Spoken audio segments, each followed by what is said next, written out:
Hi friends, అందరికి నమస్తే. ఇది మా ఇల్లు. కోతులు వచ్చి ఎగిరి ఎగిరి మొత్తం పెంకులన్నీ కింద పడేసినాయి. పక్కనే జామ చెట్టు ఉంది. జామకాయల కోసం వచ్చినాయి. ఇంటి మీద వచ్చి ఎగురుతాయి. పెంకులన్నీ కింద పడ్డాయి.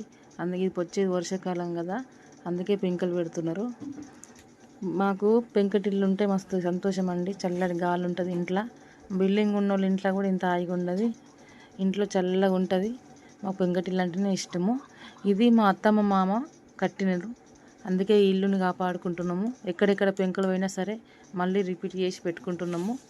ఎందుకంటే ఇసుంటి ఇండ్లు దొరకాయండి. బిల్డింగ్లు అనేవి కట్టుకోవచ్చు, కానీ పెంకటిల్లు ఉన్న ఇంట్లో ఉన్నంత సంతోషం ఎక్కడ ఉండదు. చుట్టూ మొత్తం మట్టితో కాదండి, మొత్తం రాళ్ళతోనే కట్టిరు. కూడా గట్టిగా ఉంటుంది, బలంగా ఉన్నది. కానీ ఒక పెంకలు మాత్రం కోతులు చుట్ల అంతా ఎగిరి ఎగిరి పాడు చేస్తున్నాయండి. అందుకే పెడుతున్నారు. ఓకేనా? నచ్చితే ఒక లైక్ చేయండి. బాయ్ మరి.